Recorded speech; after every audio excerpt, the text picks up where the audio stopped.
Salva Kiir et Riek Machar ont exprimé ce lundi au Soudan leur espoir de mettre un terme à la guerre civile qui ravage leur pays depuis 2013. Ce, au cours de la première rencontre entre les deux hommes à Khartoum depuis le début des hostilités.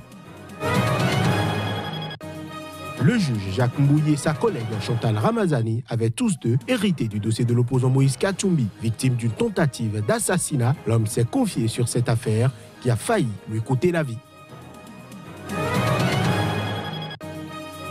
Enfin, au Mali, au moins 32 civils pelons ont été tués le week-end écoulé au cours d'une attaque attribuée à des chasseurs traditionnels dans le centre. Cette région est souvent mêlée à des conflits intercommunautaires.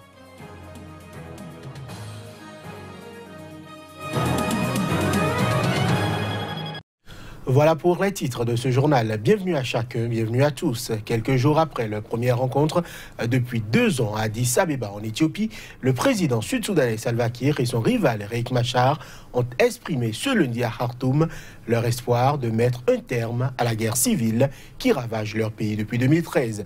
Il s'agit de la première rencontre entre les deux hommes dans la capitale soudanaise depuis le déclenchement du conflit. Images et sons. Salva Kiir et Riek Machar se sont rencontrés au centre de conférence de Khartoum en présence des présidents soudanais Omar El-Béchir et ougandais Yoweri Museveni. Les pourparlers suivent un sommet régional des États d'Afrique de l'Est parrainé par l'Éthiopie qui s'est achevé sans aucune percée alors que l'ONU a donné jusqu'à fin juin aux belligérants pour arriver à un accord politique viable en brandissant la menace de sanctions. Je suis venu à cette conférence avec un esprit ouvert et j'espère vraiment que mon frère, le docteur Riek Machar, est venu avec le même état d'esprit pour le dialogue.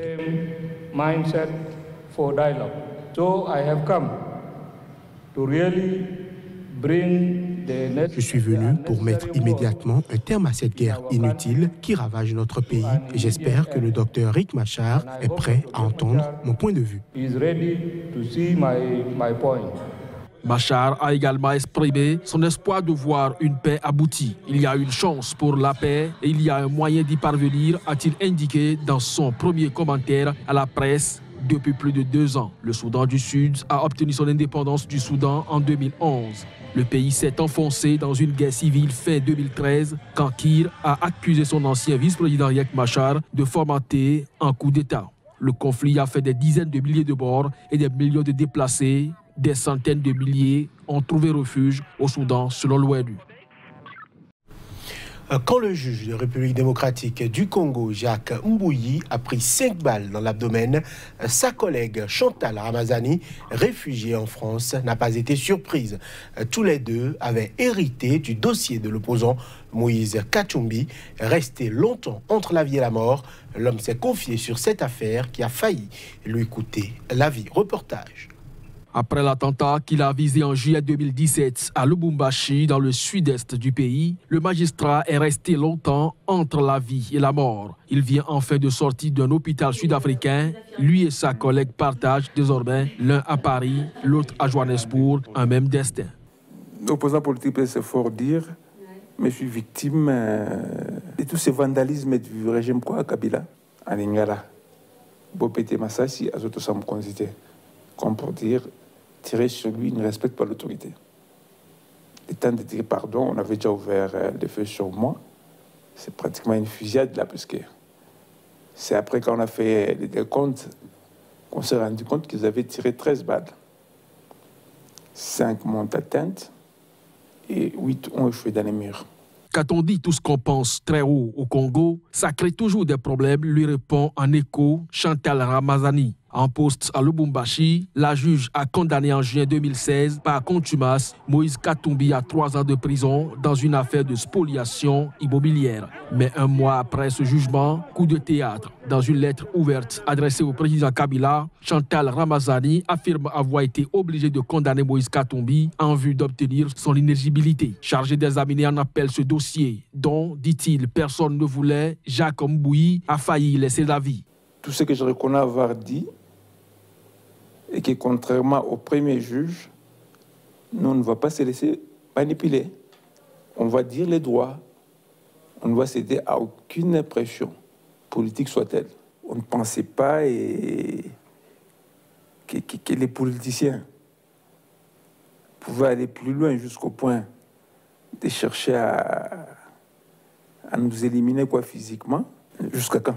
Parce qu'à un moment donné au Congo, il faut quand même avoir un peu d'orgueil. Hein. Kinshasa dément formellement ces accusations. Ce sont des histoires, il n'y a rien de vrai là-dedans, affirme Ivo Ramazani, un des communicants de la présidence. On reste en République démocratique du Congo, un des poumons verts de la planète qui est menacé par l'exploitation forestière illégale. C'est en tout cas ce qu'a affirmé ce mardi l'ONG Global Witness qui demande aux pays importateurs de bois dans la France de prendre des mesures. Plus de précisions à travers cet élément. L'ONG affirme avoir enquêté pendant 2 ans sur les activités de Nord-Sud Timber en République démocratique du Congo. Cette entreprise basée au Liechtenstein exploite des concessions forestières grandes comme la Suisse, 40 000 km² et a contrôlé près de 60% du commerce du bois dans ce pays en 2017. Il n'est pas surprenant que la loi soit bafouée en République démocratique du Congo, mais il est choquant que la France fasse si peu pour mettre un terme à ces importations de bois illégalement prélevé, dénonce un responsable de l'ONG dans un rapport. Ça fait 2 ans que l'ONG Global Witness enquête sur la plus grande entreprise forestière dans la République démocratique du Congo. Cette entreprise est basée au Liechtenstein, un petit État dans les Alpes entre la Suisse et l'Autriche, et via ses subsides en RDC opère sur plus de 40 000 km² de forêt. On parle d'une superficie supérieure à celle de la Suisse. Notre rapport révèle que les opérations de cette compagnie sont illégales dans 90% de ces sites. Non seulement ça, nous avons découvert que presque 60% des espèces du bois que l'entreprise exporte viennent d'espèces qui sont menacées ou vulnérables. L'ONG demande à l'Agence française de développement AFD d'annuler un programme de 18 millions de dollars sur 4 ans qui irait à l'encontre des objectifs de protection du climat et de la forêt et reviendrait à soutenir les entreprises émettrices de CO2 et non respectueuses de la loi. Depuis plusieurs années, cette ONG attaque l'Agence française de développement pour un programme conçu avec les autorités congolaises qui vise à améliorer la gouvernance du secteur forestier, répond l'Agence française pour le développement jointe à Kinshasa. La République démocratique du Congo abrite 60% de la forêt du bassin du Congo, un des derniers poumons de la planète. Les forces armées américaines et burkinabées revisitent leur coopération. En effet, pendant 3 jours, les chefs militaires des 2 pays se sont retrouvés à Ouagadougou autour d'une rencontre annuelle de coordination de la coopération militaire. Objectif, faire le bilan à mi-parcours de leur collaboration dans l'optique d'accroître les possibilités pour plus d'opérationnalisation. La rencontre a été présidée par le chef d'état-major général des armées du Burkina Faso. Plus de précisions avec notre correspondant Claude Romba. Gradés burkinabés et américains font le point de la coopération militaire entre les 2 pays. Et le moins qu'on puisse dire, à cette rencontre de Ouagadougou, tous les domaines vont être revisités. De la situation sécuritaire à la formation, en passant par l'appui logistique et les priorités du Burkina Faso en matière de coopération militaire et de défense. La réunion qui a lieu dans un cadre annuel est une occasion donc de refaire le point sur la situation sécuritaire et de refaire le point sur les priorités du Burkina Faso en matière de coopération militaire et de défense. Suite à ça, nous pourrons enclencher les procédures pour chercher les ressources, les moyens nécessaires pour répondre à ces attentes. La coopération avec les États-Unis, qui date de près de 12 ans, a permis au Burkina Faso de bénéficier de soutien multiforme dans plusieurs domaines. Ce sont entre autres l'appui à la formation, à l'entraînement, en équipement et en appui opérationnel.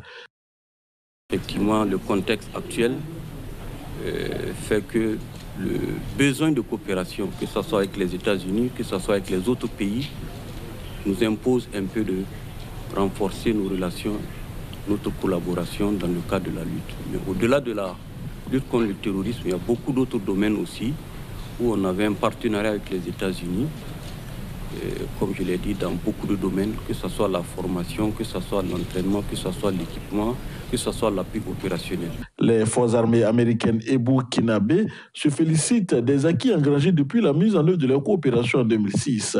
Elles comptent renforcer cette collaboration. On reste au Burkina Faso qui abrite sur son sol, à la date du 31 mai dernier, 24 658 réfugiés ou demandeurs d'asile. C'est ce qu'a indiqué le Haut Commissariat pour les réfugiés lors d'une conférence de presse à Ouagadougou à l'occasion de la journée mondiale du réfugié. Il faut dire que la grande majorité des exilés au Burkina Faso sont originaires du Mali où sévit une crise sociopolitique et militaire depuis 2012. Ils vivent pour la plupart dans des camps dans le nord-ouest du pays. Claude Romba pour Le Point. Selon le Haut Commissariat des Nations Unies pour les réfugiés, à la date du 31 mai 2018, plus de 24 000 personnes, majoritairement des Maliens, ont demandé l'asile au Burkina Faso. 24 248 bénéficient de l'asile, de l'assistance et de la protection que l'État burkinabé. Nous avons des réfugiés d'autres nationalités. Et nous avons des Centrafricains. Nous avons des Congolais de la RDC Congo, Congolais de Brazza. Nous avons des Tchadiens, des Camerounais, des Pakistanais. Sur la question de l'apatridie, les chiffres du Haut Commissariat des Nations Unies pour les réfugiés indiquent que ce sont 10 millions de personnes dans le monde, dont 750 000 en Afrique de l'Ouest, qui n'ont pas de nationalité. Le Burkina Faso en particulier et la région ouest africaine comportent de nombreuses personnes à risque d'apatridie, autrement dit, des personnes qui ont des difficultés à prouver les liens juridiques qu'elles ont avec un État quelconque. Ce qu'on fait, c'est une étude pour voir l'ampleur de l'apatridie et les causes qui fait qu'il y a les populations qui n'ont aucun document. Et pour aider un petit peu les populations les plus vulnérables, on est en train de donner des actes de naissance symboliques, bien sûr. Rappelons que le HCR a lancé une campagne pour l'éradication de l'apatridie d'ici à 2024. L'Agence des Nations Unies pour les réfugiés a dénombré 68,5 millions de personnes déracinées, c'est-à-dire des personnes qui ont été détachées de leur base, soit plus de 3 millions de personnes de plus qu'en 2016. Je l'annonçais en titre, au moins 32 civils pelons ont été tués samedi au cours d'une attaque attribuée à des chasseurs traditionnels à Koumaga, dans le centre du Mali. Et cette région, touchée par des violences djihadistes, est souvent mêlée à des conflits intercommunautaires. C'est ce qu'a affirmé dimanche une association Peul. Imagez son. Selon Abdoul Aziz Diallo, le président de Tabital Poulakou, principale association Peul au Mali, des chasseurs d'oiseaux sont en outre retournés ce dimanche soir dans ce même village du cercle de Djenné, dans la région de Mopti, après le départ de l'armée, faisant 4 nouvelles victimes. Samedi matin, très tôt, on nous a alertés sur la présence de centaines d'hommes habillés en tenue traditionnelle, qu'on dit chasseurs, des dozo, qui ont encerclé le village nommé Koumaga. L'intention était très claire, parce que dès leur arrivée, ils étaient armés jusqu'aux dents. Donc c'est loin d'être des chasseurs traditionnels. Et ils tiraient tout Peul aperçu était immédiatement abattu. Ce dimanche soir, le président de Tabital Poulakou a par ailleurs indiqué que 10 Peuls avaient été enlevés dans la journée dans une localité voisine d'Orobougou par des hommes armés également habillés en chasseurs traditionnels. Aucune source indépendante n'était joignable dans l'immédiat pour confirmer cette information. Et quand les femmes sont arrivées, qu'est-ce que nous constatons? C'est juste pour leur dire non de dégager. Et ils sont mis à quelques centaines de mètres pour se regrouper, et les femmes sont restées dans les villages pour dire comme s'ils étaient venus secourir. En fait, ils n'ont secouru personne. Les violences se multiplient depuis 3 ans dans le centre du Mali, entre Peuls, traditionnellement éleveurs, et les ethnies Bambara et Dogon, pratiquant majoritairement l'agriculture. Appelés Dozo en Afrique de l'Ouest, les chasseurs traditionnels sont, dans le centre du Mali, membres de l'ethnie Dogon. Les Peuls dénoncent régulièrement des exactions à leur encontre au nom de la lutte contre les djihadistes, de la part de ces chasseurs armés, tolérés voire encouragés selon eux par les autorités ou l'armée, ce que dément le gouvernement. Et ce sera tout pour ce journal. Merci de l'avoir suivi. Retrouvez dans un court instant un autre point de l'actualité sur nos antennes. L'information est également en continu sur notre site www.ckTV.info.